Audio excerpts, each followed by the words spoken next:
Assalamualaikum warahmatullahi wabarakatuh.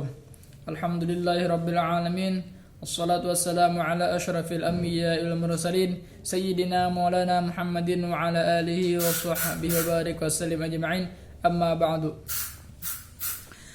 Jadi di sini ulun akan mempresentasikan makalah yang berjudul faktor-faktor yang mempengaruhi supervisi pendidikan.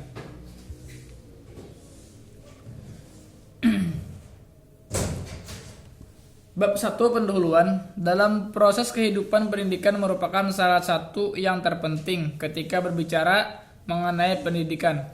Maka kita akan membahas pula mengenai hal-hal yang berkaitan dengan pendidikan tersebut, antara lain yaitu profesi guru. Kita tahu bahwa guru juga ikut serta dalam meningkatkan kualitas bangsa di masa depan.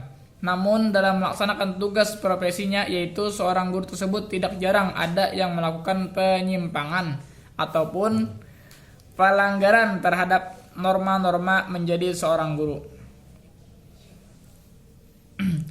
Seorang guru tidak akan lepas dari kekurangan kesempurnaan, sehingga guru juga memerlukan bimbingan dan arahan, dan juga bantuan dari orang yang lebih berpengalaman dan ahlinya.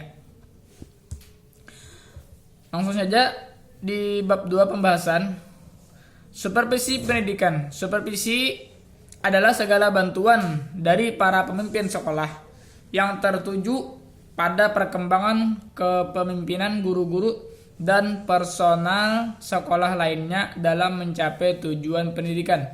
Supervisi ini berupa dorongan, bimbingan, dan kesempatan bagi pertumbuhan keahlian dan kecakapan para guru, seperti bimbingan dalam usaha dan pelaksanaan pembaharuan dalam pendidikan dan pengajaran, pemilihan alat pelajaran dan metode mengajar yang lebih baik, cara penilaian yang sistematis terhadap fase seluruh proses pengajaran, dan sebagainya. Singkatnya, supervisi ialah suatu aktivitas pembinaan yang direncanakan untuk membantu para guru dan pegawai sekolah lainnya dalam melakukan pekerjaan mereka secara efektif.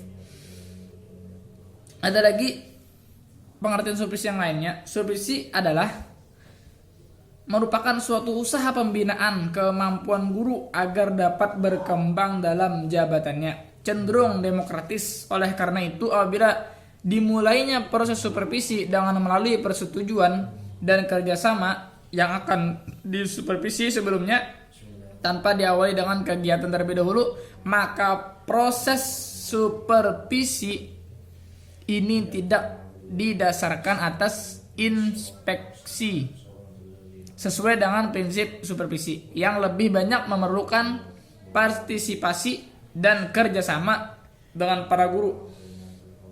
Jadi supervisi ini ialah kerjasamanya guru-guru yang ada di lembaga sekolah tadi. Nah, faktor-faktor yang mempengaruhi supervisi pendidikan. Faktor-faktor yang mempengaruhi berhasil dan tidaknya supervisi itu ada 5. Nah, jadi di sini ulun akan menjelaskan faktor-faktor yang mempengaruhi berhasilnya supervisi atau tidaknya supervisi itu ada 5. 1. Lingkungan masyarakat setempat sekolah itu berbeda. Apa maksudnya? Yaitu apakah sekolah itu di kota besar, di kota kecil, atau di pelosok, di lingkungan masyarakat orang-orang kaya, atau di lingkungan orang-orang yang pada umumnya kurang mampu, di lingkungan masyarakat intelek, pedagang atau petani, dan lainnya. Nah, jadi kita menyesuaikan tempatnya, apakah itu di tempat orang kaya atau di desa. Jadi kita harus menyesuaikan tempatnya.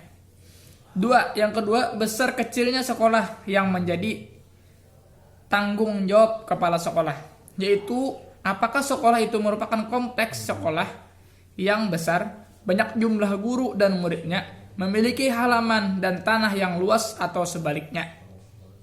Nah, jadi kita harus ibaratnya itu menyesuaikan besar kecil sekolah menjadi tanggung jawab kepala sekolah.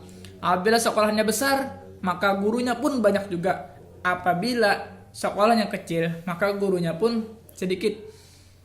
Jangan kita aturkan apabila sekolahannya besar, gurunya sedikit. Nah itu kan tidak memungkinkan. Tidak sesuai dengan keadaan murid yang ada di dalamnya, sedangkan gurunya sedikit. Yang ketiga, tingkatkan dan jenis sekolah, yaitu apakah sekolah yang dipimpin UTK, SD, atau sekolah lanjutan seperti SMP, STM, SMA, SKKA, semuanya memerlukan sikap dan sifat supervisi tertentu. Nah, jadi masing-masing lembaga itu ada mempunyai sikap dan sifat supervisi yang tertentu. Yang keempat, keadaan guru-guru dan pegawai yang tersedia, yaitu apakah guru-guru di sekolah itu pada umumnya sudah berwenang bagaimana kehidupan sosial, ekonomi, dan hasrat kemampuannya. Nah, jadi kita harus, apabila kita mau memilih gurunya, kita harus lihat dulu gurunya. Apakah gurunya itu sosial, masalah ekonomi. Yang kelima, yaitu kecakapan dan keahlian kepala sekolah itu sendiri. Nah, yang terakhir ini adalah faktor yang terpenting.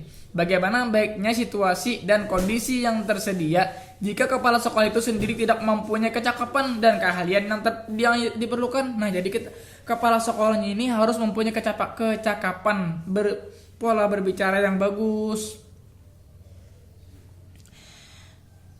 dan keahlian dan mempunyai keahlian yang sesuai lah. Semua itu tidak akan ada artinya. Segala kekurangan yang ada akan menjadi perangsang yang mendorongnya untuk selalu berusaha memperbaikinya dan menyempurnakannya. Nah, ada lagi faktor pendukung dan penghambat pelaksanaan supervisi pengajaran oleh kepala sekolah. Dari faktor pendukung dapat diketahui bahwa kepala sekolah mengetahui kemampuan guru dalam mengajar, apakah guru tersebut dapat dikatakan sebagai guru profesional atau masih memerlukan banyak binaan. Di sini adanya kerjasama antara guru dan guru serta kepala sekolah. Bagi guru yang berprestasi akan diberikan penghargaan atau pujian. Sedangkan faktor penghambat pelaksanaan supervisi pengajaran adalah kurangnya waktu yang dimiliki oleh kepala sekolah untuk melakukan supervisi secara efektif terkait dengan urusan kepala sekolah di luar urusan internal di sekolah. Guru yang disupervisi secara kunjungan kelas atau observasi kelas hanya sekedar melihat-lihat saja. Dan apabila mempunyai waktu, maka guru tersebut akan dilakukan binaan. Namun, hal ini tidak efektif mengingat banyaknya kelas dan guru di sekolah tidak mungkin dapat terselesaikannya dalam waktu yang singkat.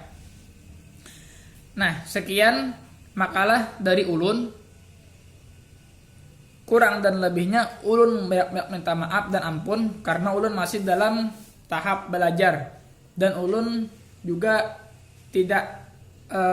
belum menguasai semuanya, masih tahap belajar. Mohon ampun dan maaf.